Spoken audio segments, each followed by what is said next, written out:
Hello everyone, it's time for Reading Skills. It's Monday the 8th of February 2021. So new week, new text. Let's see. So this is our text this week. It is called The Pain and the Great One, and it is by an author called Judy Blume. And Judy Blume is a very famous author. She has written lots and lots of books, so it's lovely that we've got a short story by her this week. Now, a short story this week is a little bit different because it's split into two parts. And part one is called The Pain. So here we go. My brother's a pain. He won't get out of bed in the morning. Mum has to carry him into the kitchen. He opens his eyes when he smells his cornflakes.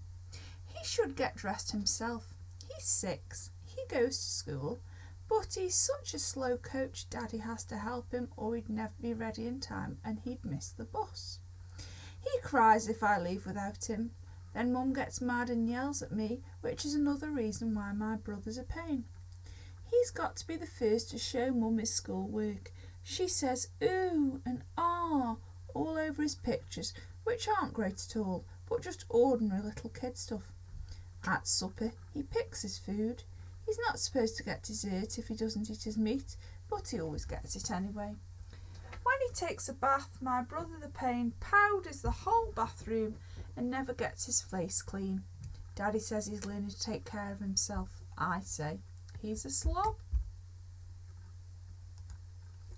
My brother the pain is 2 years younger than me, so how come he gets to stay up as late as I do? Which isn't really late enough for somebody 8 years old anyway. I asked Mum and Daddy about it. They said, you're right, you are older, you should stay up later. So they took the pain into bed. I couldn't wait for the fun to begin. I waited and waited and waited, but Daddy and Mum just sat there reading books. Finally I shouted, I'm going to bed. We thought you wanted to stay up later, they said. I did, but without the pain there is nothing to do.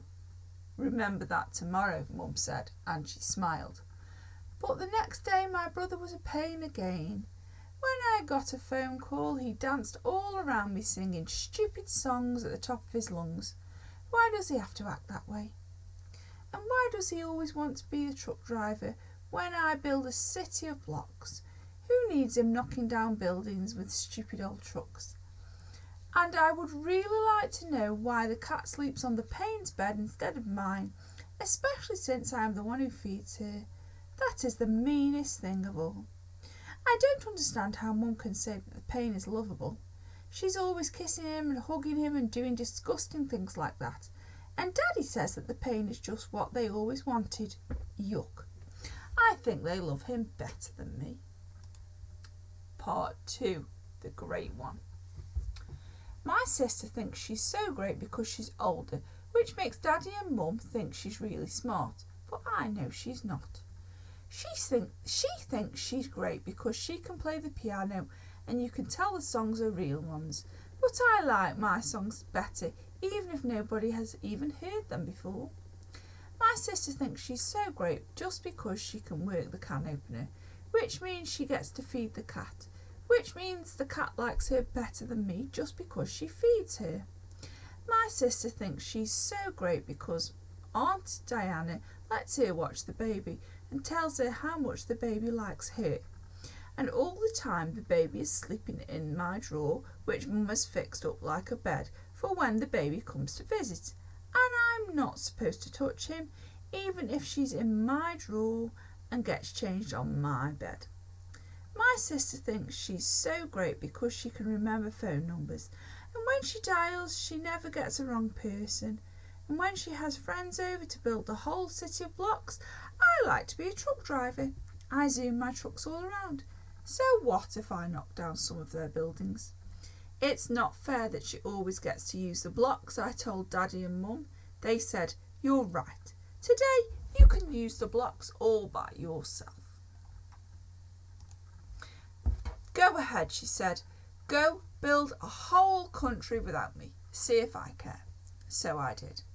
I built a whole country by myself, only it's not the greatest thing to play blocks alone, because when I zoomed my trucks and knocked down my buildings, nobody cared but me.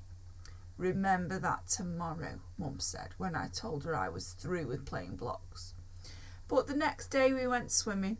I can't stand my sister when we go swimming. She thinks she's so great just because she can swim and dive and isn't afraid to put her face in the water. I'm scared to put mine in, so she calls me a baby, which is why I have to spit water at her and pull her hair and even pinch her sometimes. I don't think it's fair that Daddy and Mum yell at me because it's none of my fault, but they yell anyway. Then Mum hugs my sister and messes with her hair and does other disgusting things like that. And Daddy says the great one is just what they always wanted. Yuck. I think they love her better than me. So, that is our short story for today. But can we summarise the whole story with just one sentence per page? Okay, so let's look at page 1. How can we summarise this whole page in just one sentence? But remember that one sentence can be extended using a conjunction. So let's go back. So straight away we can say that on, oh come on, where are you, Vic?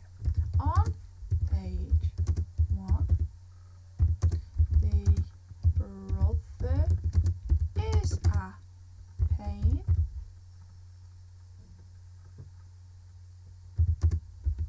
who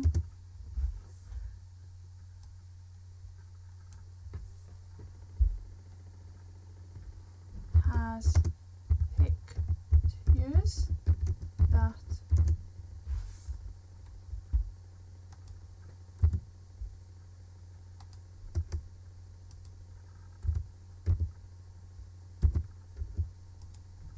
aren't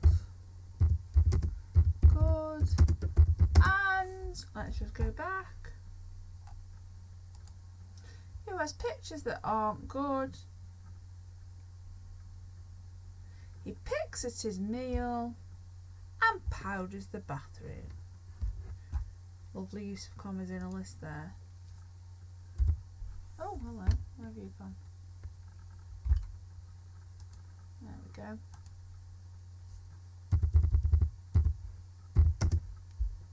Picks at his meal and powders the bathroom. So that is a sentence that summarises page 1. Okay, now let's look at page 2. On page 2, let's go back to page 2.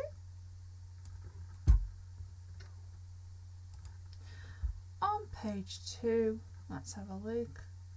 She talks about him staying up late, doesn't she? Okay. On page 2, when the little brother goes to bed, she stays up and reads books, doesn't she? Okay. And then she talks down here about the cat sleeping on the bed. On page 2, the sister stays up after the pain talks about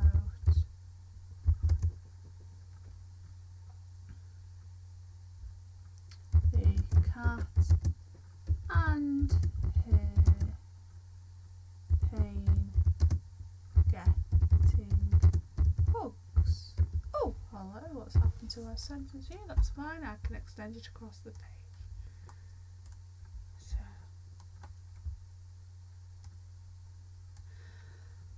So, excuse me, there you go, so that's page 2. Now let's look at page 3. On page 3, well, this is where we got the other side of the story, isn't it? So on page 3, let's go back to page 3. On page 3, the sister plays the piano, doesn't she? And she feeds the cat and she watches the baby, doesn't she? Okay. On page 3,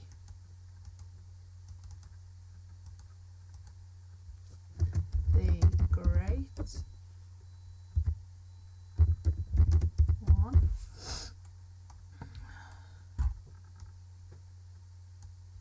the great one feeds the cat, plays with the baby, and builds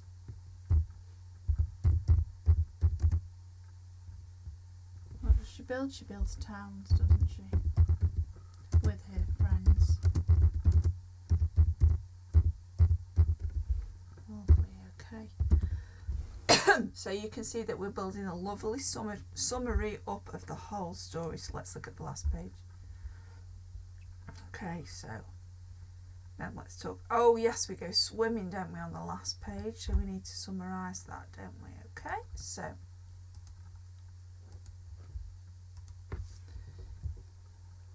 on the 4th page, they go swimming, and the great one is better. Oh, it's gone off the page again.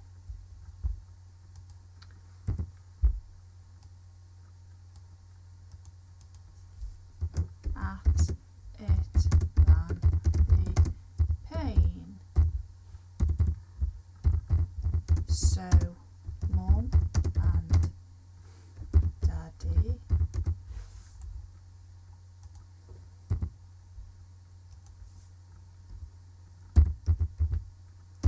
hug and kiss her. Okay, so that is a summary of the story, and you can see that I've done on page 1, on page 2, on page 3 and on page 4. Children at home, what I'd like you to now do is I'd like you to summarise everything that happens, just as I've done here, using one sentence per page and using one conjunction to extend. Okay, so this is our text for the whole of the week. I hope you enjoyed reading it. I hope you enjoyed us sharing it today. Okay, my lovelies, take care and I will speak to you soon.